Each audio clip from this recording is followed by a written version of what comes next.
We're here. Hello, all. Happy Veterans Day. That sounds. I don't think that's something you say. Happy Veterans Day. Do we want to say Happy Veterans Day? No. What do we want to say? Welcome. It is a Thursday night generational change, which we have switched to Wednesdays, but because it is Veterans Day and we are doing a special, we are here on a Thursday. Yeah, and obviously there is a lot to talk about this evening, but of course, this is one of those circumstances where we wanted to have somebody who was not only a veteran, or we wanted to have those individuals who were not only veterans, but actually speak out against, the hypocrisy that goes on a day like today. Because all anybody really wants to do is thank a veteran. If you really want to thank a veteran, there's a lot more you can do than putting up a nice post on social media. I don't know. I always think of these kinds of days as days where basically the people who have been righteously sort of anti-imperialism get guilted for not supporting the troops, and it's more nationalistic than anything else. And I've always resented that. I've never liked that. And the best way to support troops, is to stop sending them to places that they don't need to be. But maybe take care of them when they come home.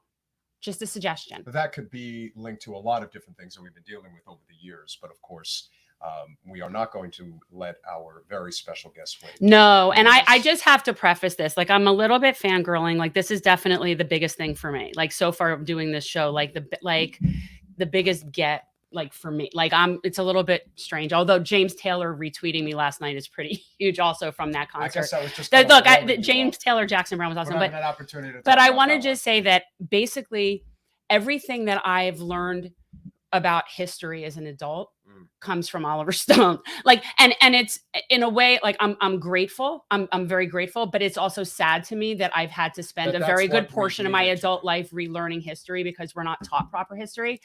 And then, of course, when I read Danny's book, Danny Sjursen, who is supposed to be here, hopefully be here any second. But that was also another, like, good re-education. I think we should be, I'm telling you, I think we need history recertification like every 10 years or something like that. Well, we're going to get ourselves a history lesson. Something, because it's just pathetic. And I feel, it's taken a lot of deprogramming. So this is very exciting, guys. This is a very exciting thing. He's a Vietnam veteran and Academy Award-winning director. You know a lot of his work, most notably Platoon, Wall Street, and JFK. And of course, he is one of the most outspoken. And I'm more of natural born killers born on the 4th of July kind of. Well, he kind of was a filmmaker that's been way ahead of his time in a lot of things. Most people also know his involvement with Scarface. I love natural born killers, and it was really, it was definitely dark and out there, and I really dug it. So I don't know what that says about me. No, it actually says what's amazing is Natural Born Killers came out right before O.J. Simpson's trial. So I don't know what makes you think of that. No, like, I'm sitting here thinking I found Woody Harrelson attractive as a psychopath. It's America's obsession with smut culture. Yeah, well, that's a whole other story. But and Rodney Dangerfield is in that. Well, he was. I digress. But without further ado, we are very pleased to welcome to the show for the first time, and hopefully, definitely not the last time, Oliver Stone. Welcome to Generational Change. Hi. Hello, Jen and Peter. Yeah. Very nice to meet you, sir. Can I call you Jen? Yes, definitely. You can call me Jen. It's really, this is a huge privilege. Like, honestly, short of, Chelsea Manning singing me happy birthday on my 50th birthday, this is like up there as like the coolest thing ever for me, just so you know. You're 50? 50, yeah, in May I turned 50. Wow, you don't look it. Thank you. Oh, now I like you more. Really, when I say that I feel that so much of what I know of history, I have learned from you. The documentary that's on, it's Netflix, right? I saw it on Netflix. The Untold, is that Netflix? It was on Netflix. It was before that. It was on Showtime. It's so good. Honestly, just watching that changed a huge thing for me. Like, that was a very opening for me. And the key thing I took away from that is that we're just repeating the same things over and over and over again. I didn't know the story about Henry Wallace. And then when I was watching that and then knowing, I feel like it's exactly what happened to Bernie Sanders, and we just keep repeating it. And the same thing is true with our imperial empire, is we just keep repeating the same things over and over again. And I guess my main question for you is, do you feel like we've learned anything? Have we made any progress? I don't want to depress you on Veterans Day, Jen. It's very hard to believe that we have. Our education system keeps churning out the same material. They don't really change it. They pretend to change it, but you don't get a thorough picture of World War II, which is crucial, and the American changes after World War II. And that's what we really were, that's what motivated me to do the series, was to get to the heart of this thing. Why are we in these wars? Why have we not changed our way of thinking? And I think the answer is, over time, has come very clearly to many of us, is that money is at the root of this. Right. I mean, yeah, it's all for profit. And, you know, people seem to know the Eisenhower quote, like people somehow know that quote, but I don't think people really understand the depth of the problem that we're dealing with and the magnitude of the issue. And obviously you definitely touch on this with JFK. And then I went down this whole rabbit hole from something on what you said about the Dulles brothers. And then I ended up down this whole rabbit hole of stuff, and I can totally geek out about that. But, I know you have something you wanted to say. No, I'm actually listening right now, and I think it is very important. You said something. You mean I touched on it on JFK? I have a documentary coming out on Showtime on their app and on their network, their cable station, coming out on the 20th or 20. I think it's the 20th, and the 12th they have the app. Showtime app, and then it will be wider in January. But this is called JFK Revisited, and it's after 30 years, I went back and I looked at the film, and I tried to put all the facts, the most important facts that we knew about the case, in one framework for an audience looking for a documentary. Not, remember, the 1991 film was a dramatization.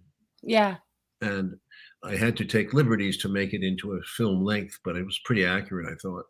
And this is a real update for you, and I think those people who care will be really moved by it. There's a 2-hour version that's coming out, and then also available will be a 4-hour version. And we care about this. We care about this because the lessons of Kennedy still apply today. It's ironic that our president Joe Biden is an Irish Catholic, and if anything, he should have some empathy for this man and what happened to him. And he unfortunately postponed the release of the so-called last documents another 3 years recently. According to the reason given was COVID. right. COVID prevent people from reading files or opening them. You know, I'm running out of excuses. They are, and what's interesting is growing up. So I was in high school. I think I was in high school when Platoon came out. So you were definitely framed as somebody that was radical and conspiracy theorist, and like you were definitely painted that way. And obviously, as I got older, I realized, no, that's not how this goes. But how has that been for you? I mean, obviously, you don't really give a crap, but in terms of that sort of, you know what I'm saying? Like, is that you've obviously heard these things, and it's so funny to me because to me, anyone who would believe that Lee Harvey Oswald acted alone is just, that's insane. Like who would think that? That's just ridiculous. It is ridiculous. I know, right? It's ridiculous because, well, just from the visual evidence alone, you can see the very first reaction of the president is he reaches for his throat. Now, it's obviously, to those people who do any kind of reading, it's from the front. The shot is from the front. So the moment you have another shooter, you have a shooter from the rear, you have a shooter, you may have two shooters from the rear, you may have a shooter and a shooter from the front or more. You have more than one. And right. How do we know that? Because the Zapruder film locked it down to 6.3 seconds. The crime took place in 6.3 seconds, the shots. It doesn't work. It doesn't work at all. And the film, the documentary, goes to great lengths to disprove the ballistics and the fingerprints, the rifle, everything that happened that day. All of the basic evidence that the Warren Commission took to make their judgment is flawed. It wouldn't hold up in court, and we show you why. I don't want to belabor it, but it's really important that people understand there was more than 3 shots. There was probably 5 or 4, I think, or 6. I'm not sure. No one knows exactly what happened. But we know it wasn't one. But we do know that there was more than one direction. Right. There was wounds Okay, there was wounds in his. Every one of those bullets can be discussed. Well, I mean, James Tague alone just completely eliminates the magic bullet theory, and just every story that came out. And of course, I was younger. But I can remember very well Christmas season '91 when the film came out, and the way that it was just branded as such a controversial film. Because again, even as a kid, you're in school, and I was always fascinated by the presidents. But when they said that, oh, some guy's trying to suggest that Lee Harvey Oswald did not assassinate the president, could you even put in perspective what it would be like today in the information age and the mile a minute media age that we're living in today? If you were to release a film like that now, what that would have been like, and the hysteria that may have surrounded it. Because there was hysteria 30 years ago, Oliver, but today I can't even imagine what it would be like in this information age. Well, today they would have been multiple cameras on the assassination. There would have been iPhones, and there would have been all kinds of technology. This thing would not stand up.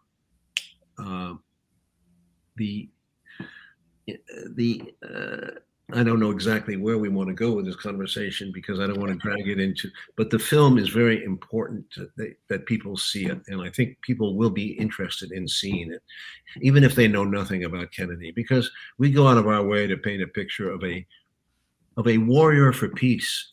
Kennedy was a whole generational change from the previous Eisenhower and Truman administrations. He comes more as a descendant of Roosevelt, in the 1930s and early 40s. He was Roosevelt. We differ in our untold history. We go up to great lengths to show the differences between Truman and Roosevelt, and how Truman dropped the bomb on Hiroshima and Nagasaki, and the attitude of opening the Cold War, creating a Cold War. Now we have to get to the basis of what was the Cold War about, and in whose interest was it to begin a Cold War. And we keep coming back to the same information. Truman declared the Cold War when he declared the Truman Doctrine against Greece and Turkey in 1947. Then he formed the CIA, and he did all kinds of things to keep that. He was told by Senator Vandenberg, the Republican, create fear in the American people. That's the way you're going to get this thing financed. Mm. The actual model for the Cold War is Nazi Germany, actually. The people who were in Wall Street, like my father was in Wall Street, and he was a Republican, so I grew up with this mentality. I understand it. And my father was an intelligent man. I don't put it down, but people like Paul Nitze, for example, was a Wall Street broker. He married an heiress. He was in the 29 crash. He married an heiress and he went on to be one of the fiercest advocates for militarizing our economy. His argument was the Depression is going to come. It's going to come back again. We can't employ all these people. We've got to militarize this sector of the economy. And he said the best example of this was Hitler. He had traveled to Germany in the 1930s before Hitler became the bad guy, and he much admired the resurrection of the German economy through war, through militarization. Same thing was true of Mussolini to a degree. So you have all these Wall Street guys like Forrestal, Nitze, and richer people than that even, who are admirative. And you have to go back to the history of World War II to understand how America supported, how many Americans supported the fascist movement in that time. From Lindbergh through the richest people in the country. Yeah. But of course, when the war got hot, then they backed off. But many of them kept trading with the Germans, and we go into that in untold history. So we do have a question. Oh, I'm sorry. I'm so sorry. No, so you have a very strong fascist movement in the United States, especially in business circles. So Nitze comes up with this concept that the best way the American economy is going to survive with all the reentry of all these men from World War II is militarize the economy, which is what they did gradually. Eisenhower was a big role in that. He played the most important role, and he's at fault for this, and he knows it. And I think that's why he said it at the end of his term.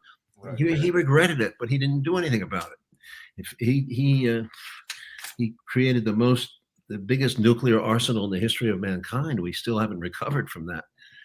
And Kennedy actually contrary to everything you may have heard, was moving in the opposite direction. The moment he got into office with Robert McNamara as his Secretary of Defense, McNamara went over to the Pentagon and he asked very tough questions. He said, "Is there really a missile gap?" This is what they were saying, that Kennedy was saying during the actual campaign, but he didn't know the facts. McNamara came back and said, "No, there's no missile gap. We're way ahead of the Soviet Union. The Soviet Union is busted. They went through a war that wiped them out. 8 million people were killed. They're not going anywhere. They're not hardly going to invade Europe, much less do anything else. They're really trying to recover. They're interested in keeping the peace." So, but we invent this inflated threat that Russia is about to invade Europe. And obviously because of the Eastern European situation, which it also needs to be talked about, but we're not going to do that we're not going to get into a long discussion on it, but it's important that you understand the origins of these things. Otherwise, you're lost. You're living in a world of threat. Oh, the Russians are against us. The Chinese are against us. The Iranians are against us. Blah, blah, blah. They'll tell you anything you want. They'll hype it and they'll hype it. The media, it was very important in this matter. They, of course, reinforce the argument again and again. And the congressmen who don't know anything, they come together and of course they vote for the big appropriations. And before you know it, we're spending, what is it, $1 trillion a year now to prepare for war, not to go to war. Preparing for war is more important than going to war, because going to war would ruin our economy as well as the enemies, the so-called enemies. Well, that's why there's a huge difference between supporting our troops versus supporting the military-industrial complex, which is very, very distinct. We do want to obviously get your opinion. I'm sure you do have a lot of thoughts about what or who was responsible for JFK's assassination. I maintain it was the CIA. I can't think of any other logical explanation, but certainly if you want to share. But Lauren Steiner wanted to know if you think it was Alan Dulles. I mean, yeah, you got to read, what was the Devil's Chessboard? David Talbot's book. That to me was great. And that was part of the rabbit hole I ended up going down from your movie. Yeah. David's a very smart man and he did a lot of research, and I think it's a great book. He also wrote another book before that called Brothers in 2007. Brothers is about Jack and Bobby. It's a great book. I urge you to pay attention to it, because a lot of the problems that crop up with the Dulles brothers are in that book. In fact, John F. Kennedy had more enemies than you can count by the time 1963 rolled around. You have to remember the Pentagon was furious with him. There was an atmosphere, people talk about this openly, atmosphere of hatred for him because of what he did at the Bay of Pigs. And then he compounded that by backing down at the Cuban Missile Crisis in 1962 in October. By not going to war, by not attacking Cuba, he angered the Pentagon lords as well as the CIA. He fired the chief of the CIA, Alan Dulles, and his assistants. And unfortunately, he didn't clean house. That was the problem, because at the end of the day, Richard Helms took over the CIA, although he was the assistant to McCone. Helms was a pure Dulles guy, and Dulles saw this. The Dulles brothers saw this as a titanic struggle between communism and Americanism and democracy, so to speak. And they were willing to go to any ends to destroy communism, even war. That was their danger of this situation. And the missile crisis was as close as we came to the nuclear holocaust that we all fear, because unknown to the American side, the Russians had missiles in Cuba, quite a few, and quite a few troops too, more than 1,000 anyway, several thousand, and they were ready for it. I don't know if it was a very dangerous situation, a hair trigger, the closest we've come to annihilation. I was a boy, I was in school, and we were pretty scared back then. Yeah, my parents grew up in South Florida, and my mom remembers being on Miami Beach, and they were doing the duck and cover and all of those things that they were teaching them. And it was definitely very tense here, for sure. You cannot praise John Kennedy enough for avoiding war. It cost him his life, but he really, really believed in peace. He made a beautiful peace speech. He signed a nuclear treaty with Russia, the first treaty we ever had with Russia after World War II. this is amazing. And the nuclear test treaty was an amazing achievement. He was proud of it beyond belief. And he died within 2 months of it. Listen, his speech, the commencement speech he gave at American University in June of '63, that's one of the maybe 5 greatest speeches I think a president's ever given. And if anybody has not heard it, it's probably the best anti-war speech, the most unifying of the world speech I think I've ever heard. And what was it for you in 1967, 1968, that you ultimately decided, I am going to go serve my country, or were you simply drafted and that was just the way it was? No, it's a little bit more complicated than that. But before I go into that, you should check out also his speech he gave right before that on civil rights. It's one of the most beautiful speeches I've ever heard, and it came after the problems at the University of Alabama with George Wallace. It's a beautiful speech, and the historians have not given him credit for stopping him and Khrushchev, because Khrushchev played a huge role, and they grew closer. They grew closer together, and so that was what led to the nuclear test treaty. But by this time, they were both reviled by the hardliners in both their governments, the Soviet hardliners and the American hardliners.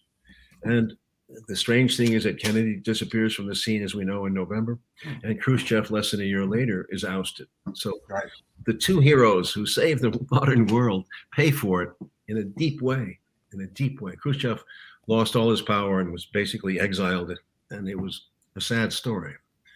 What happened for me in 1967-8, I was my parents had been divorced. It's another story. I wrote about it in my memoir called Chasing the Light, which if you have a chance, you might read it. But I didn't want to go to Yale. I didn't want to be in that group. I didn't believe in this elitism that you see now in this country all over the place. This elitism of the East Coast, think tanks and all that shit. I never believed it. Something was wrong with that generation. George Bush was in my class at Yale as a freshman. Not to say I knew him, I didn't know him, but he was a type of personality that took things for granted. He was an elitist. I didn't want to take life for granted. I had read too many books and this and that. I wanted to experience life in a very down-to-earth way. So before I went as a soldier, I was a teacher in Asia, in Vietnam, and tremendous experience. And then I joined the Merchant Marine to get a taste of reality, but apparently it was not enough. So when I came back to the States, I ended up going back in 1967 as a volunteer draftee, which was a way of saying, I'm going to go in for 2 years, and I'm not going to extend it into 3 years as an enlistment, because I didn't like Army life. I wasn't an Army-oriented person. But I found out very quickly. I found the war pretty quickly, actually. It's 6 months they trained me and sent me over there. And before I knew it, I was wounded the first time in October of '67. And I had a second wound in January of '68. The war was intense in '67-8. And it was, I learned a lot. I don't want to go into all that. But essentially, I felt that I'd done the right thing because I had no understanding of the war. I saw it as my father had seen it, East-West struggle, communism versus democracy. The domino principle was the principle of, if we let Vietnam go, Thailand and will follow, Indonesia will follow, et cetera, et cetera. It didn't pan out. When the Vietnam went communist, so to speak, it didn't follow that way at all. So their scenario was not accurate. And after that, it took me a long time to come around. I mean, coming back from a war is not easy. And it took me a few years. And I listened to people like Jennifer and you, people in school. I went back to college under the GI Bill at NYU, film school and all that. And it was in the air. And I was in New York, so what do you want? People are very liberal there. And I got a whole taste of another life and talked to people, experienced life. And by the late 1970s, I was beginning to have a picture of what our country was doing in the world. The picture developed over the time that I had a career. And by the time I made JFK in 1991, I had formed certain conclusions about why JFK was killed. He was killed because he wanted to change things. Generational change, that's what it was about. And he couldn't get it because these people were seriously hated him and wanted to destroy him. He was a threat to them. And if he had been elected, which he would have been in '64, in my opinion, Yes. Bobby Kennedy would have followed in '68. It made sense. They saw that picture of a dynasty, like a Roosevelt dynasty, that would go 16 years, maybe more, with Teddy. So there was a real fear of Kennedy by the segregationists, by militarists, by people who thought he was soft on communism. People said he was a traitor. All that was going on. The 7 Days in May was a great film. It's about that issue. It's about what was going on in the White House. Kennedy didn't see the film, but he read the book, and he thought it was a great film to make. I think it goes without saying that your experience over there in Southeast Asia really translated in a very profound way. I did not see Platoon until about 2 months ago, first time. And because you were too little to see it when it came. I mean, I remember when it came out. No, but the point I'm making is that there are many profound scenes in the film, but the scene that obviously stands out the most, of course, is the scene where they pillage the village, and it is so raw. And again, I don't want you to delve into too much detail because it's obviously very personal and private, but I have no doubt that a lot of those experiences that you put on film have to do with things that you saw personally when you were over there. There is a very big mystique that our country, that our citizens, millions of our citizens believe that we are this benevolent nation that is bringing freedom and peace to the whole world, when in reality, it isn't just Vietnam. It's been going on for generation after generation. We are the bad guys in many instances. And even in 1986, you were willing to put that out there. At the height of Reagan's popularity, you put that out there. And I have no doubt that even though, you won the Oscar for it, there were a hell of a lot of detractors who were like, what the hell is this anti-American guy? Forget him, blah, blah, blah. Yeah. It took a lot of guts to do that. And that is for those people who haven't seen Platoon, that is a very, very tough scene. Yeah. To watch. Kevin Dillon, Tom Berenger, of everything that went into that scene is so gut-wrenching. But it needs to be told, because it really, if anything, captures the fact that our country is not that innocent. We're not the good guys. We're not the good guys. Whoever said we were, that was a mythology we all bought into. I've long been dissuaded of that. The difficulties of getting that film made are unbelievable. It was turned down everywhere. I was watching Rambo being made. I was watching Chuck Norris films, Missing in Action, all the bullshit. Delta Force. Propaganda was being made. But I had to live through that. My script was being rejected. They were making a ton of money. Who knew that my little film would actually make a ton of money? That's what's amazing about this. It's like a Alice in Wonderland reversal. It's just unbelievable that nobody expected anything. Our script was turned down 20, 30 times, 40 times, never made by anybody.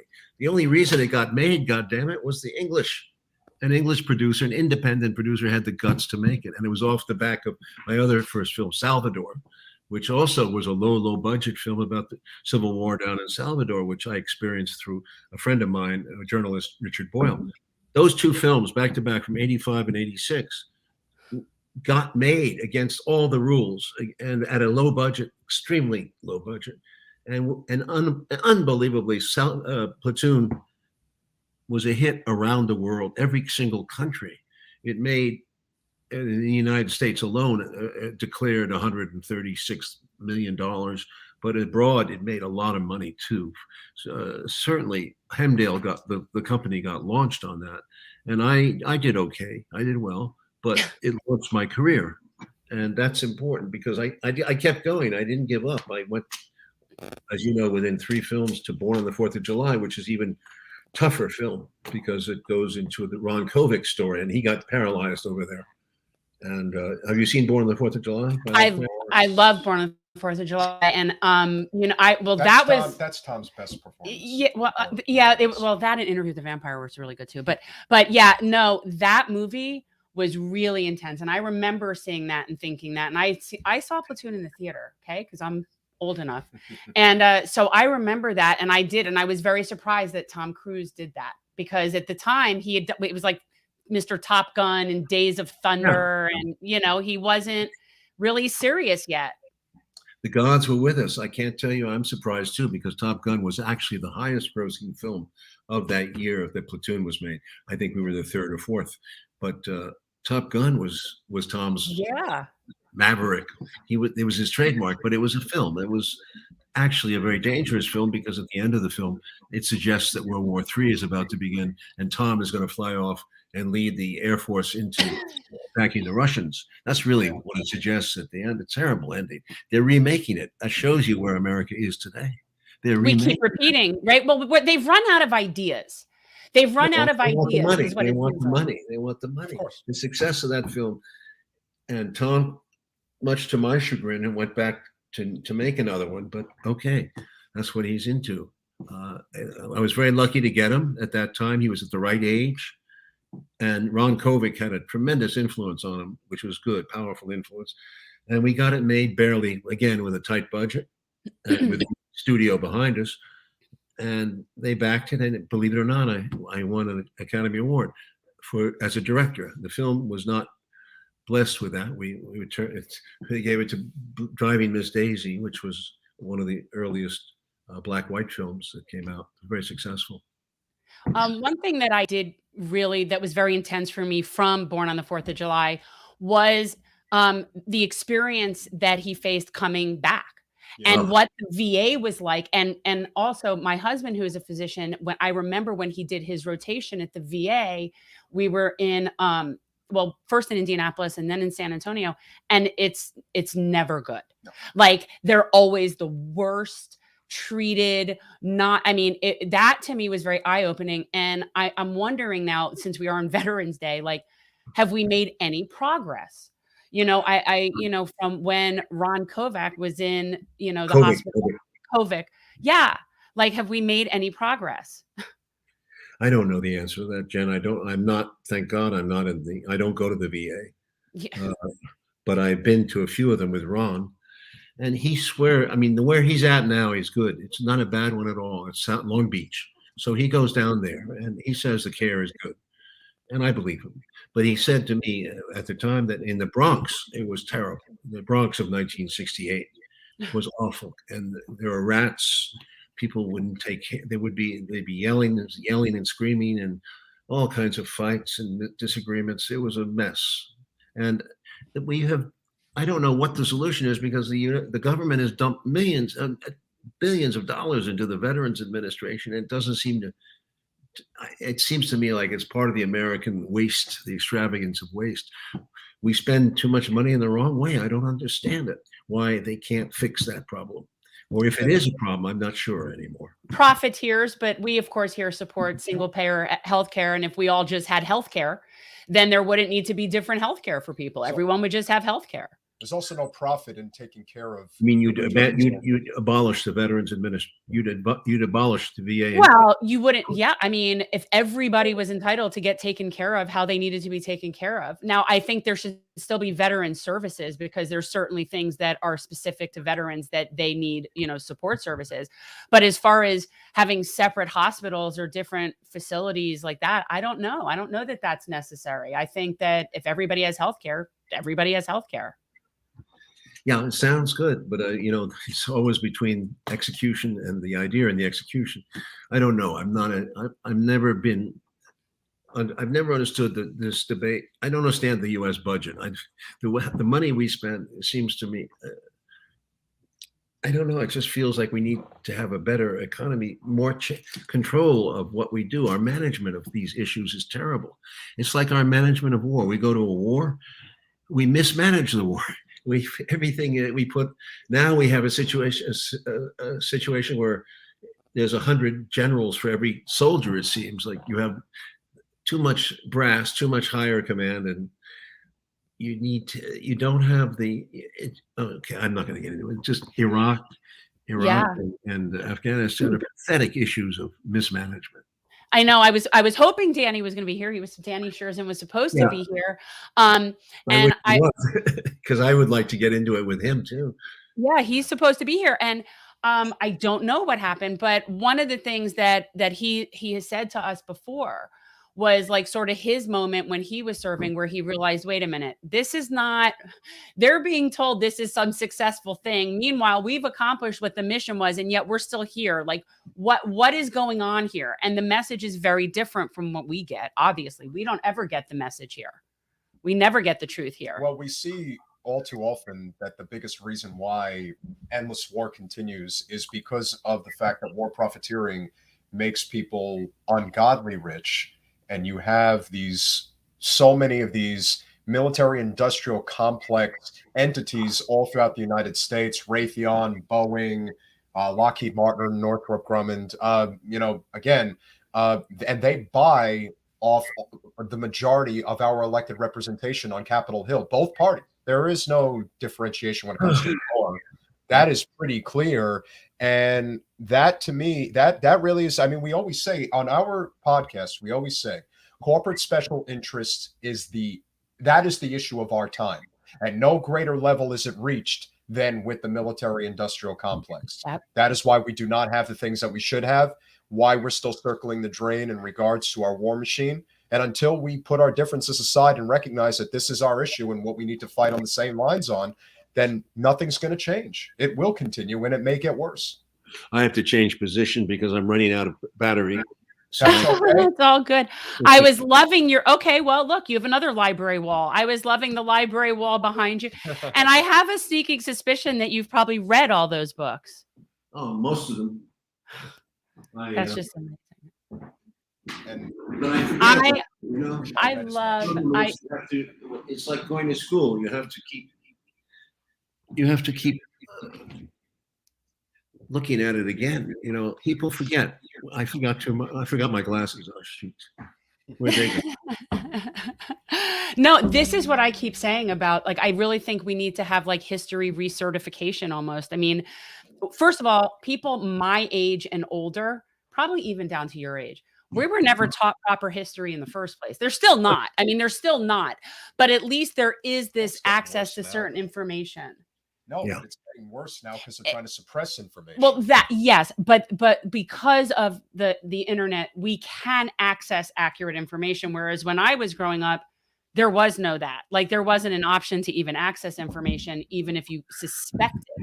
Well, something. The internet there's a lot of prejudice. I mean, I admire the internet. That has allowed me to expand my knowledge. I agree, but there's a lot of political ideology on the internet, especially when it comes to the enemies of our country, whether that's China or Russia or Iran. It's whoever is going to be the most profitable, I think. And what I always think from my perspective is I really don't care what nationality my oligarchs are. Like, it really doesn't matter to me if it's Russians or Chinese or whatever. It's the global haves and the have-nots is really the bigger issue. And the rest of it is just them playing stratego and creating fear-mongering so that they could keep pillaging every country's resources. I mean, that's really what it seems like to me. And I don't care if my oligarchs are Russian. I like your thinking. You're a very interesting woman, Jen. I can't believe you're 50.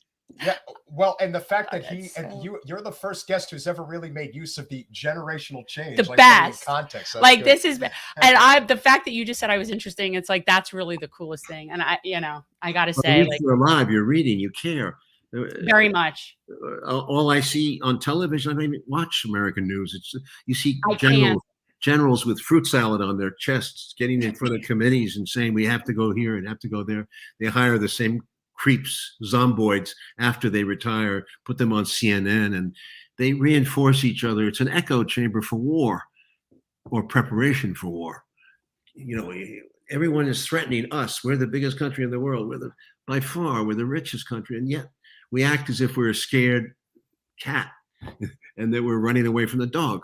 This is not true. And the kids get this false information about, as I said earlier, the Cold War is the biggest fraud pulled off on mankind. Biggest fraud, and it's the most costly. it'll be seen in historical terms, whoever comes out ahead or not, it'll be seen as a fraud, a real fraud. This is propaganda. Yeah, I feel like we're still having it though. Now it's just, well, it's more, I think we're getting more Chinese, but we're back to Russia. We can't really decide. We're kind of all over the place. I mean, if Venezuela had any real power, I'm sure we would care a lot more about that. Well, Remember when I, when we think about Venezuela, Venezuela is a very easy explanation. 25% of the crude oil supply that exists on this planet is underneath their soil, and we want it, and that's it. I mean, they had the audacity to suggest that their people benefit from their natural resources, and so we couldn't have that happen. No. And that's and now it's becoming, well, if we can't convince the Americans that we have to go fight all these wars overseas, maybe we can fight each other at home. Dividing and conquering amongst our citizenry, and the fact that there is such and corporate and Mr. Stone, if you can really speak to that, corporate media is probably even more powerful now than it was when Walter Cronkite was on TV. I mean, today you can talk about probably the two most significant pieces of policy that took place in the last generation: the Fairness Doctrine that Reagan overrode in '87, and then, of course, Clinton putting forward the Telecom Act in '96. And what we have seen over the course of the last generation is the consolidation of corporate power in such a way that the propagandizing of our citizenry is amazing. It's absolutely off the charts insane how bad it's gotten. And they just put gasoline on the fire. That's why I tell everybody, do not watch corporate media. Do not watch CNN, do not watch MSNBC, and do not watch Fox News, because that is not news. It's brain poison. It is. So what do we do? I mean, what does the little guy do? We're in a lot of trouble because big tech is now in their pocket, because they know that independent media, like the channels that we've worked on, hell, you used to have yourself, Jesse Ventura, Tom Hartman would go on RT America. Well, they figured out, oh, they're putting out information that's actually not good for the empire. Well, no, they don't. They will not tolerate anti-war voices. It's anybody who's ever spoken out against the war will not be tolerated on those networks. And so they have to. I haven't been invited back in a long time. I'm sure that really upsets you. Well, it's a shame that my documentaries, I've made 9 documentaries that they don't get on network television. They get on some obscure, generally speaking, a cable, and not always the best cable, but sometimes I get lucky. But you can't get anything intelligent or challenging out there. They just don't have the space. They're more interested in advertising. And even when you get it out there, they're cutting away all the time for some commercial. It's very hard to keep the message in mind. I'm amazed at the lack of education on public television. We'll call it network television. It's disgusting. I was in a house the other day, some city you don't know about, and there was no cable, so I watched network television. I can't believe how sparse a diet it was. It was mostly commercials I had to sit through. What are some of and are there any veteran organizations that you do work with? Because one of the things that we want to highlight is, we don't get enough. It is Veterans Day. It is Veterans Day, and you are one of the most noted Vietnam veterans that I can think of. And, I do think that this is a very important issue because of the issues with the VA. And, we want to do everything that we can because, again, like I said, there's the separation between supporting our troops and not supporting our military industrial complex. The corporate media does a really great job of suggesting that, well, if you don't support the military industrial complex, you hate the troops. It's like, no, that's not. That's how they keep it going. They make us feel bad. Bingo. They try to guilt us into supporting their endeavors. Yeah, I know. I've seen it all my life. I wish Danny were here. This is where I'm going to fall a little short for your purposes. That's okay. We tried. I don't know. I'm very surprised that Danny's not here. Yeah, I mean, he's been on us twice. No, I don't have his cell number. Just email. But yeah, I haven't stayed in touch with the veterans organizations. I participated in the VV, Veterans Against the War, and I went to their convention back in '80s. And, I spoke out very radically about the war. I shocked a lot of veterans. I can't agree with this support of the government's policies. It's so wrong. It's so wrong. And we just, there's no sense of contrition as to what we did in Southeast Asia. I just can't believe it. I mean, so many people were killed, so much damage was done. They're still having chemical problems, biological problems out there. And this, I see the same is going to be true of Afghanistan and certainly Iraq. Yeah, we're not learning. We keep repeating the same things over and over again. And I think part of it is, well, it's connected to that we don't educate our citizenry. So as people aren't learning, we're not learning from our mistakes. And then all it takes is 1 or 2 generations go by.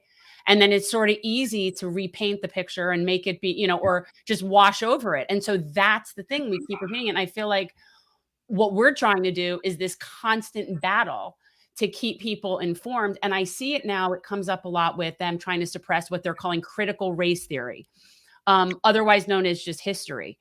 And they seem to have a real problem with us teaching that we have an inherently racist civilization here. Like they seem to have a problem with that. And it's so that just more suppression. And I just feel like that is how we get set up for 100 years from now, doing the exact same thing, because all of the voices that are saying this now are suppressed. So it's very frustrating. And I'm so appreciative that you have broken through that. Oh my God. Sorry. This is Our friend of yours, a nice looking dog. Thank you. It's Lulu. She's our mascot. She's the mascot, but I am very appreciative for one. Seriously, I feel like I could write a book saying everything I've learned about history that I need to know, I learned from Oliver Stone. And that shouldn't be the case. Well, and probably some Ken Burns. There's definitely been some like other documentary people that I have watched, but we shouldn't have to be reprogrammed. Well, Ken Burns' view of Vietnam is wrong, I think, and he takes the point of view that we're the good guys there, and we intended to do good, and he glosses over all the evil we did. This is why he's allowed on PBS. When you have a madman like Curtis LeMay, chief of staff of the Air Force under Kennedy, if you remember, who bombed the shit out of Germany and who bombed the shit out of Japan. He wiped out Japan. I mean, and then of course the atomic bombs, but he didn't do that. But he was the bombing lead on Japan. And then he did the same thing in Korea. People didn't even think about it. Korea was wiped out, the North and the South. There was a civilian population. There was no differentiation between civilian and military. It was the most brutal campaign. And it continued into Vietnam. He wasn't there, he died, but the same mentality operated. Bombing was okay because you're not down on the ground seeing the results. So you drop bombs. John McCain, I could not stand that man when he was, I'm sorry, many people think he's a great senator. No, not here. He bombed the shit out of, and he had no regrets. No. These are like, to me, I think of most of these people as just war criminals, and we just have no recourse because we're that powerful. So there's no recourse. They could just do whatever they want. I think pretty much most people in the past 3 administrations should be incarcerated. So, but we don't really get to that. The General Petraeus is a good example. It's funny because he missed the Vietnam War, but he comes up with this whole theory, the counterinsurgency theory for Iraq, where he's going to fight the war successfully in Iraq. So he uses basically the same thinking of the Viet Cong and NVA, and he goes about it, and it's a disaster in Iraq. It's a disaster. We cannot organize or manage a war anymore. We do not have that ability. We lost that ability because we're filled with hyperinflation. We're filled with lies. We don't tell ourselves the truth. The architects for fundamental architecture of our society, it needs to be trimmed and made economical again. And I don't see that happening, even close to it. So talk about climate change. I mean, we're spending a fortune on this thing. And I don't think we're going to get the same results that we'd like to get because we're spending so much money. We think we're solving it. Maybe it's got to be solved by thinking and doing less and using our brains, using our technology with energy, and using our new minds that are looking for solutions, including nuclear energy. It's very important that we understand how to use energy and what all these windmills are we can build all the windmills we want. Whether that's going to solve it is a big issue. I don't think so, because it takes a lot of land, and I think solar has the same problem. I'm all for expanding them, but I do think there's a limit to which we can go. Yeah, we talk about that. And I think that humans believe that we could just switch over from, fossil fuels and just keep living how we're living. And the reality is that we can't do that, because there are a lot of things in the way we live that are completely dependent on fossil fuels. And instead of changing the way we live, we think we could just sort of put a Band-Aid on that and try to get that power from using renewable energy. And I just don't think, I think there's going to be major compromises that are going to have to be made. You made a great point. Well, we have to keep working on the research with these new energies, because there are ways to get away from oil to a certain degree, and cars, for example, and airplanes. These things can be rejuggled. There's a lot of good new work being done. I was just up at the Idaho National Laboratory, and I saw great work being done. I want to go to Idaho. No, you definitely made a great point about the fact that nuclear is the transitional energy. We've said that before. In terms of the base of, if you want to get away from coal and natural gas. Actually, young people like you have been finding that out. What's interesting is that the environmental movement, when you study it in detail, a lot of it was supported by the oil companies. Rockefeller was the first one in 1957 to see the way, and he put money into Greenpeace and things like that. I forget the first one was called, but they put money there because they did everything possible to block nuclear energy. They knew that was a solution that they couldn't outcompete. So they did work, and the environmental groups heard it quite a bit. But some environmental groups have come around now to see. But the young people, is a difference is when you talk to a young person, they're not scared of nuclear, because they say the end of Earth is far more concerning to them than nuclear war. Yeah, that's the truth. And their perspective is very on point. We work with a lot of youth down here, and a lot of them are also vegan. Like for them, yes, that's a big thing too. Our diet and things that are really proactive about what we need to do in order to fight this. But the truth of the matter is, and maybe you caught this the other day, this was absolutely fantastic. They're doing the dog and pony show at COP26 at the climate summit. Why Nancy Pelosi and Frank Pallone are there, doing their little speeches about how, we're going to solve all of the problems now because Trump is not in the White House anymore. Yet you guys are still spending $1 trillion on the military, and they are the biggest purveyors of, environmental disaster as anybody. And so hats off to Abby Martin of the Empire Files, who called her out the other day. Spectacularly done. And of course, she totally didn't see it coming. So Pelosi was total deer in headlights. And I'm assuming that you were able to catch that. I mean, no, I haven't, but I heard about it. Oh, it was amazing. And to me, that's everything. Yeah. Abby's doing a great series apparently on the Defense Department's. She's one of the few journalists we have left. She's one of the few that people can watch. As we wrap up, are you okay? No, he's coughing. I'm okay. Okay. So somebody had a question, and I know you said it earlier. You were talking about the JFK Revisited and that it's going to be on Showtime, right? That's where it's starting on Showtime. It's starting, yeah. Okay. And then hopefully after that, it'll end up back on Netflix. Well, it'll go on Netflix. That one I don't know. I can't tell you, because that is a controversial subject. Netflix tends to be scared of controversy. So, I mean, it will get out through Amazon, maybe at least as a commercial release. I can't guarantee any platform anymore. Showtime is stretching to do this, and they've done it. We'll see what they do. The app and all that, but we will have a deal by January for a general release. I guarantee. But what we're talking about, people, is Oliver's project, JFK Revisited. It's an expanded look and an updated look at JFK, and you said it was 4 hours. There's a 4 hour, there's a 2 hour version. Coming out also, 2 hour and a 4 hour. Okay.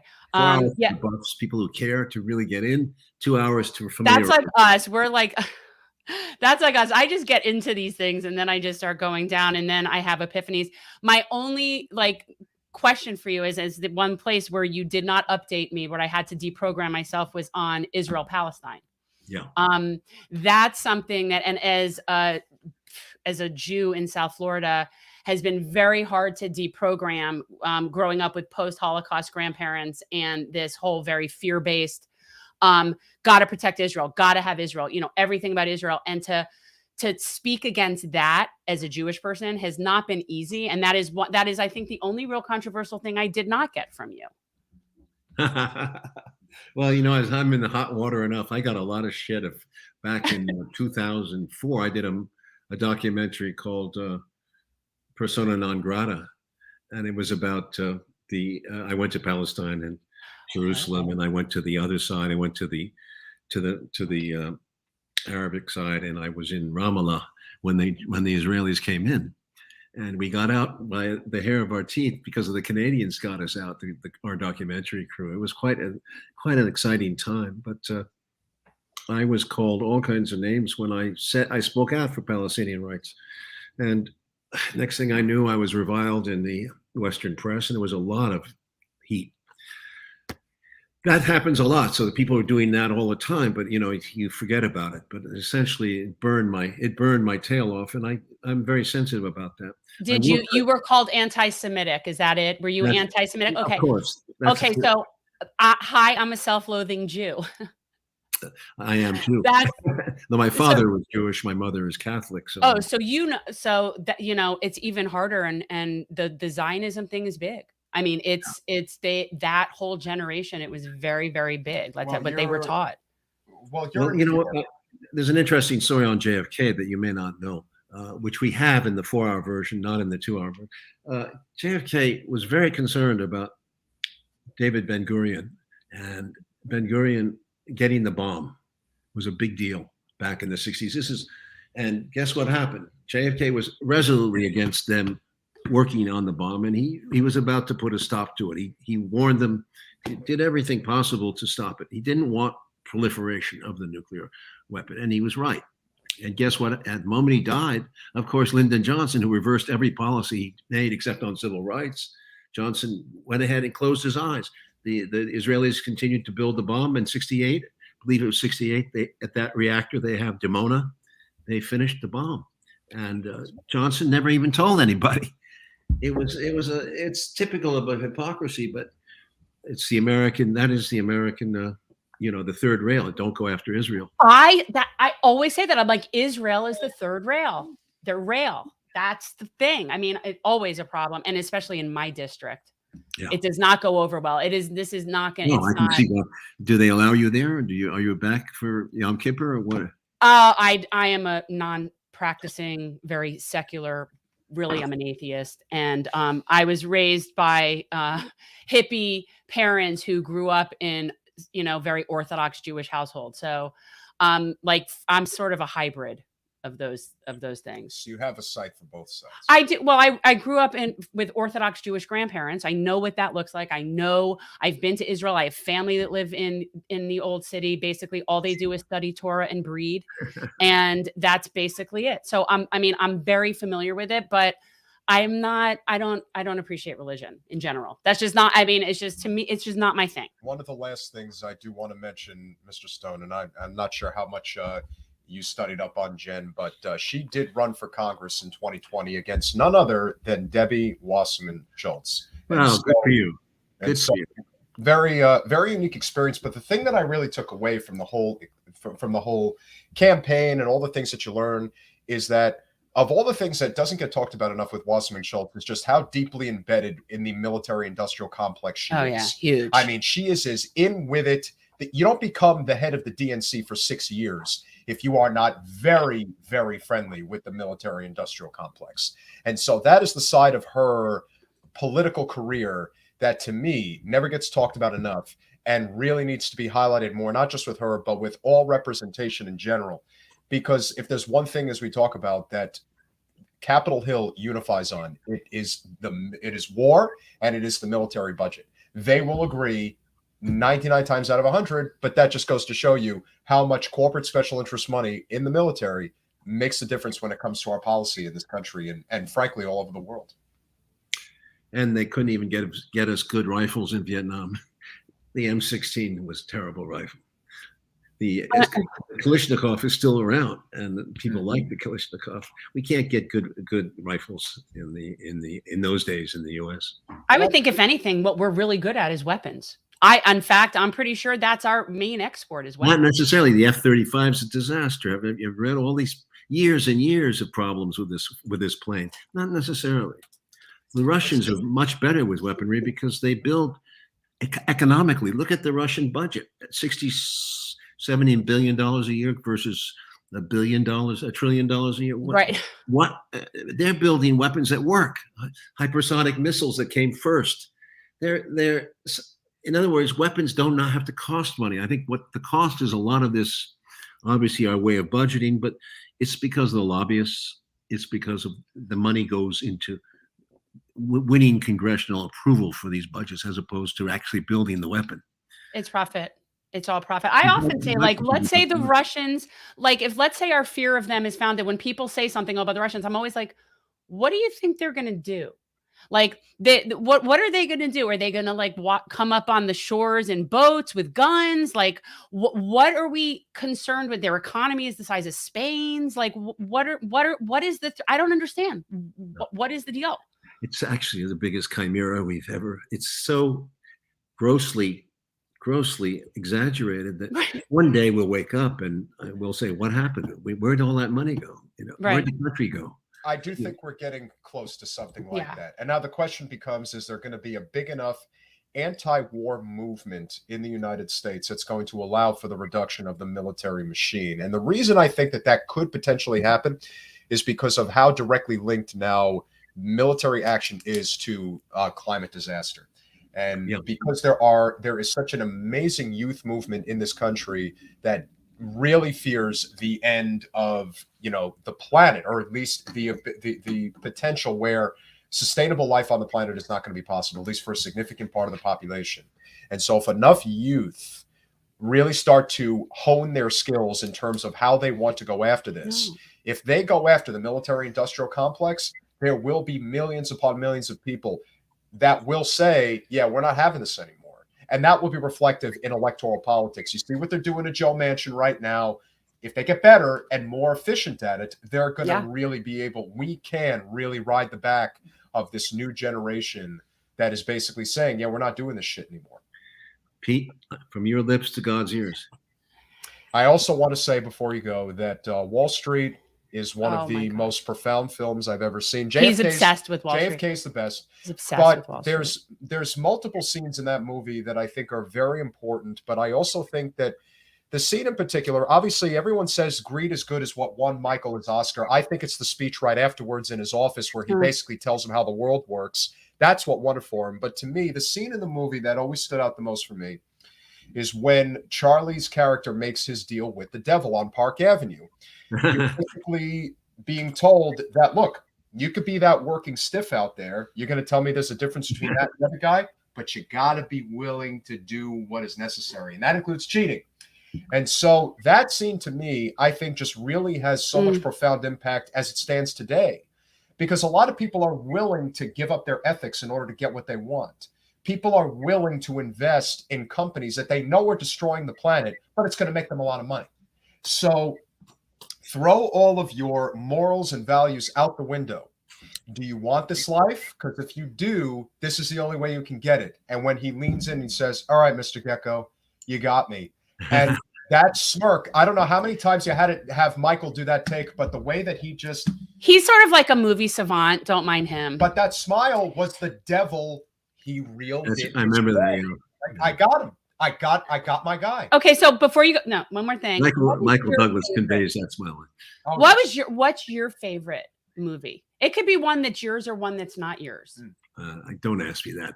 Oh, come on. I happen to like movies very much, like Pete, and I have hundreds of movies that I wouldn't be fair to so many good movies, so many good filmmakers. It's really a fountain of richness, and we have to dip into it again and again. I wish movies themselves, I hope they never die, because I see television, they never run movies hardly. Television is only creating their own programming now. So I don't know what's going to happen to the old movies. I really pray that they don't go away, Well, including well, mine too. No, yeah, no, for as long sure. as there are people out there that will appreciate I'm everything so that you've ever appreciative that done. you have taken your platform to educate and not just make movies. Like, I mean, well, you know, it's using that for the common good and the collective education as opposed to just financial gain. And it's a huge difference. And it's very apparent in your work. And I'm very appreciative. We are Thank very you. appreciative. Thank you And very we much. do think that these conversations are very important on days like today because everybody wants to wave the flag Yeah. today, talk about how much they love our veterans. If you really love our veterans, you'll start talking about the need Yes. to reduce our military presence around the world. That's a start, but that ain't all of it. And if you guys, please Check out JFK Revisited. And it's coming in January, yes?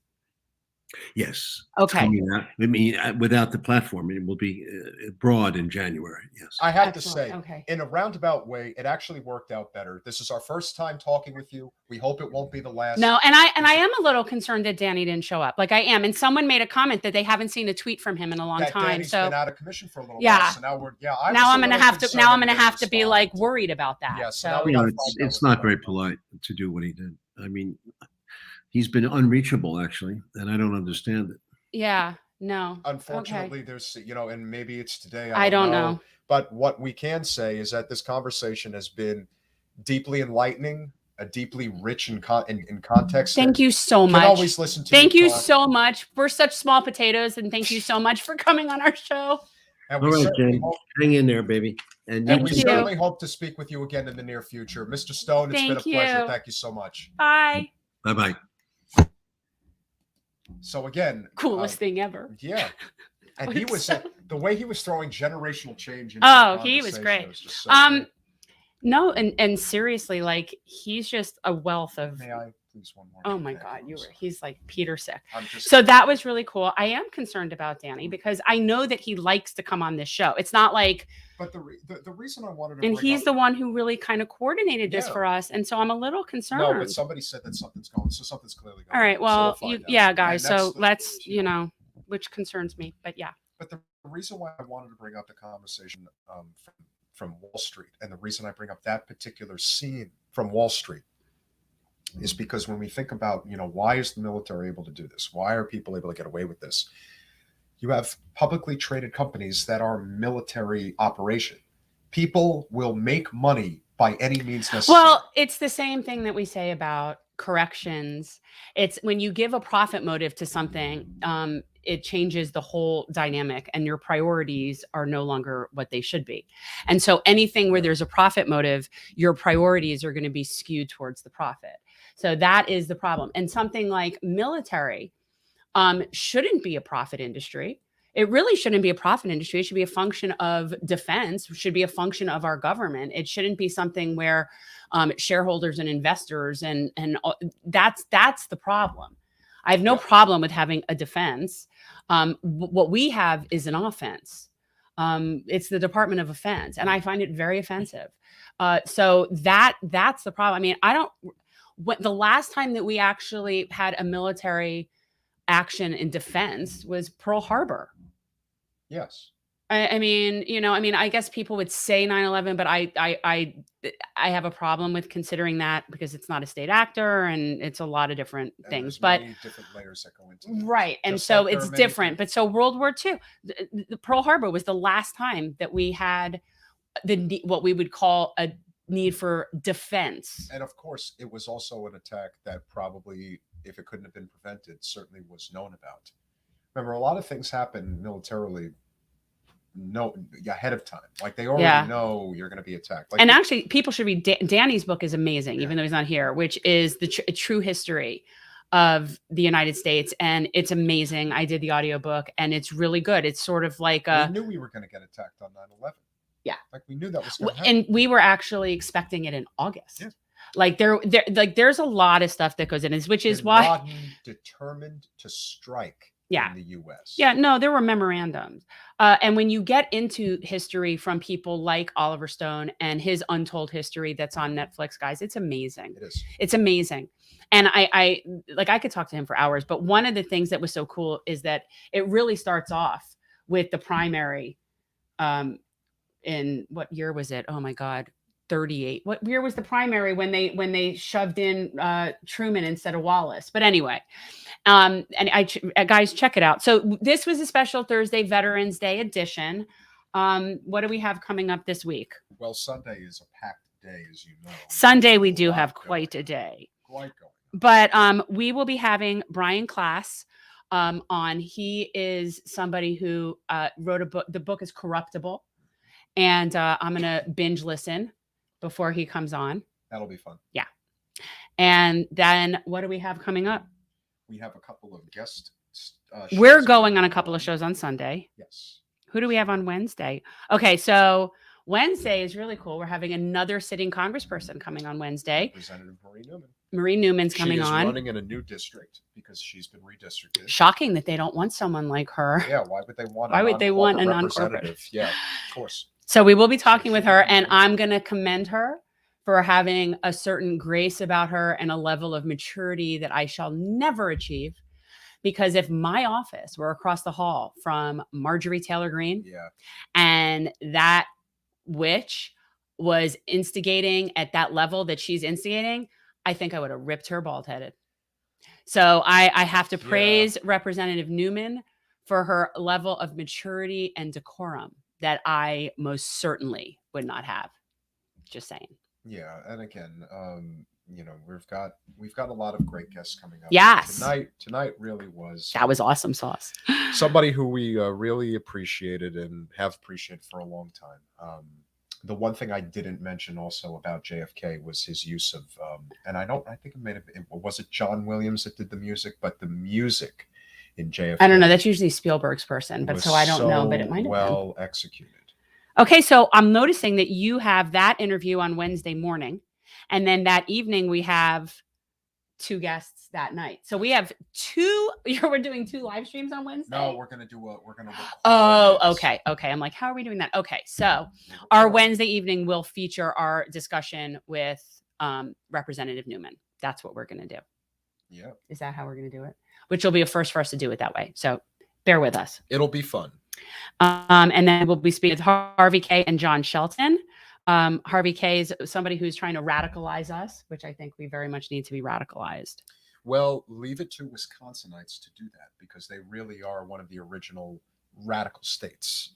And so anyway, that to me is thank you for joining our special Veterans Day Thursday night again. And yeah, I don't know the next time we're going to have a Thursday. We might not. We might not. But so those... we will see you guys on Sunday. And so before anything else? Yeah, I want to put up our little Patreon, guys. If you're not patrons, be a Patreon. Oh, we need to add Mallory's name to our list now. I have a couple of people. Yeah. Sorry, guys. I've been definitely remiss since my big move. Yes, but why don't you tell everybody about before we go, why don't you tell everybody about last night? What was last night? Oh, my concert. I'm like, what was last night? So last night, my first concert back since COVID. And I have to say, I have definitely really missed live music. I knew I missed live music, but I really missed live music. So last night I went to go see. The music is by John Williams. I was right. Okay. Last night I went to go see James Taylor and Jackson Browne together. And this is up there for me, like when I saw Billy Joel with Elton John, like this is 2 people together that I could not love each of them more individually. So for me, Jackson Browne, and I've heard him now sing The Pretender live twice. It's amazing. It really is amazing. Pretender is one of my favorite songs. Hearing him sing it live is one of the coolest things ever. Until last night, now the more coolest thing ever was listening to Jackson Browne sing The Pretender while James Taylor comes out playing guitar and singing along. Now that is the new highlight of everything. Like that was really, really cool. Yeah, it was amazing. They both sound great. And the musicians that are with them and the backup singers. And I've really missed live music. I get in the zone. I was in the zone. And the fact that Mr. Taylor acknowledged our Instagram post. We posted about me being at that concert, and then James Taylor retweeted that. I was like, wait a second. James Taylor retweeted. I thought this was just like a support. My comment on James Taylor. And get me James Taylor on this show. I don't think I could handle it. Yeah, I could barely handle. I went and saw Ben Taylor, his son. James Taylor's oldest son and it's his son with Carly Simon. His name is Ben Taylor. He's a musician. He's amazing. His voice, he really sounds like James Taylor. I know Jen's going to hate me for saying this, but of course, my affiliation with James Taylor was his guest appearance on The Simpsons. In For God's sake, 1994. go! This is crazy. My point is that and last night and on his tour now, James Taylor's youngest son is one of the backup singers. And in the end, they did this tube thing together with the two of them sitting there with guitars, and it was really cool. And James Taylor's voice still sounds like butter. It is the smooth Sweet dreams. And if you guys, and for anybody, if you have not seen Jackson Browne, it just does not get old. And he has a new album that's just really good too. Like I like the new stuff. I was in the zone. It certainly sounds like it was a great show. And it's funny because Jason was there, my husband was there, and his friend was with him. And I was basically doing my best to not really they were doing whatever, they were talking and doing their own thing. And I felt like I was there alone. I was so content. Well, I like going to concerts alone. Jen obviously was in her element. I was in my element. Actually, my best concert experience ever so far, like as recent years, let's say, was 2 years ago. My family was on a cruise with my in-laws. They were on a cruise for New Year's. I don't cruise. And I was fortunate, and I last minute got a seat and went to go to the Billy Joel show New Year's Eve at the BB&T, which is where I saw the show last night. And it was so good. I was just by myself. I was in the zone. It was good. And I was really close to backstage, and I saw them handing out champagne at midnight down there. And I saw somebody gesture to someone else on his team. They went like this. And I knew that they wanted weed. And so I handed my bullet and my lighter down to one of the roadies with Billy Joel's team. And I handed it over the side because where my seat was.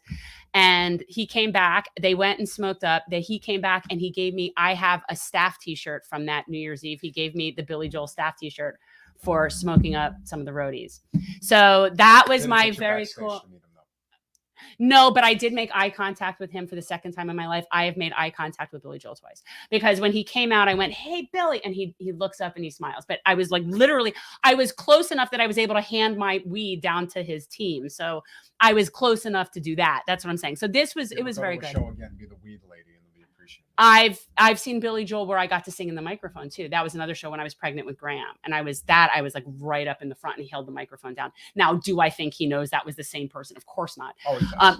And that isn't, of course not. But I did make eye contact twice. The first time was actually in '86 it was the Bridge Tour. And then again, 2 years ago.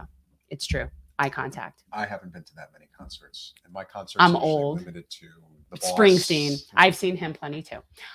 Yeah, I will pretty much I'm a live music person. Well, you went to the Orange Bowl and the Born in the USA tour. That's pretty bad. I saw Prince's Purple Rain at the Orange Bowl, which was called the Purple Bowl.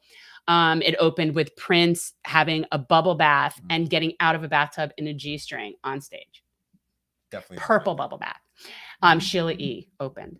And I have seen The Boss, Born in the USA. This is what it feels like when doves cry. That's for sure. Don't mock Prince, man. Prince was like the bomb. 1999. Okay, and let me tell you, I would love to have Roger Waters come on and talk about some of this stuff with whistleblowers. Text Katie. Yeah. That's who you got. We have a mutual friend. Yes. So with that said, I unfortunately am fading with my voice. And I need to go eat. But guys, this was great. I mean, Oliver Stone finds me interesting. That is, I got to tell, seriously, that is up there with the Chelsea Manning singing me happy birthday this year in terms of like highlights. He's good people. He finds me interesting. I think I'm fascinating. The most interesting woman in the world? I might be. Maybe.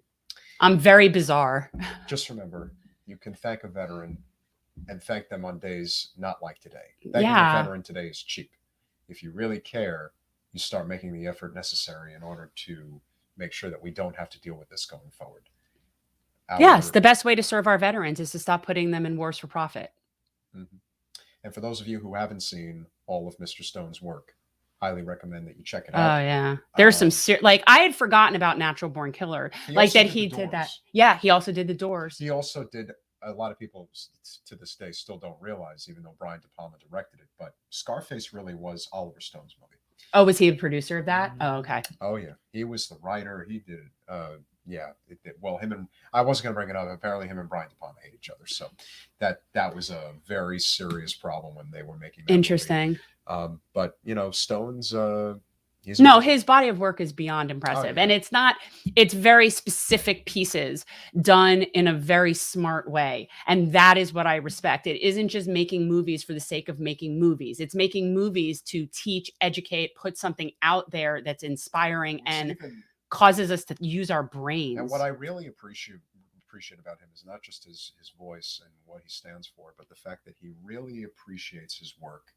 There's a lot of people, especially in the entertainment business and acting and things like that. You hear all the time, like they don't even want to look at their work. They don't even want to acknowledge their work. Oliver talks about his work like, you know what? I really made some great stuff, and I'm very proud of it. When you work and I think that when you use your platform and your voice and do things like that, it definitely affects how you view your body of work. Like, he has a lot to be proud of, and he's obviously does a lot of research, and it's very important. Not enough people do these things. If and when, knock on wood, because I'll follow up with Cassandra. You need to find out, like, what happened with Danny. But would love to have Oliver come back and talk about other projects. The one that obviously we could have dived more into. We didn't really talk about Wall Street, but obviously because it's Veterans Day. It is. But talking about Natural Born Killers. Oh, I love that movie. I think is freaking love that movie because, again, the whole obsession with smut and the fact that violence and just all that stuff. And again, this was what made it so interesting is the fact that Oliver released Natural Born Killers just before OJ committed that double murder.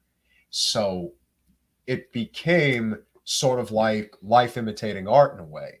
He knew that the country could be heading in this direction of we're so obsessed with violence, and maybe a lot of it did stem from the Rodney King riots and the whole. I think we've always been very violent. We're a very violent people. I think society. Well, and we're inherently apparently violent.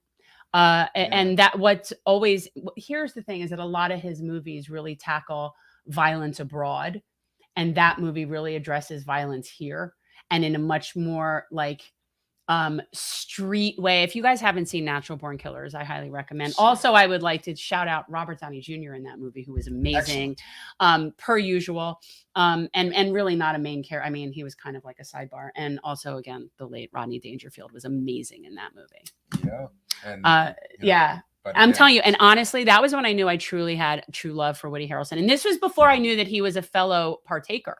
This was long before I knew that. This was Woody Harrelson. When you can find someone extremely appealing who's psychopathic and killing people, you know that they're doing a good job, because it's not easy to make that look really attractive. And he sure made that look really attractive. Woody Harrelson's always been able to capture. Is he still a partaker? I think he might be. I don't know. I think he might be dry. He might be, which I would respect. He's very like vegan and all that. That I know, but I think that he might be dry. But like there's certain people that are on I would love to smoke with, like Snoop Dogg. Like there's certain people that just notoriously, I would think pot smokers want to smoke pot with. And Woody would be up there. That person one day, but it's been a very eventful evening, and again, remember the importance of. Oh my God, we should have a show called like Smoking Pot in Cars with me, or Weed Wednesday. I love Weed Wednesday, but like it could be like we get people like other people who smoke weed, like and we smoke in the car or in the new studio. That's true. We could like Joe Rogan that. Yeah. I would smoke in here. It's just us in a very small room, and it's just not that fun. But it would be more fun if certain people would come and partake. I would get like a big hookah. And do we haven't done that since college. I went to Boulder people. We were very creative. Thinking of new creative ideas, but that's what we're about. We hope you enjoyed the show this evening, and we will definitely be seeing you guys on Sunday. Have a good night. Bye, all.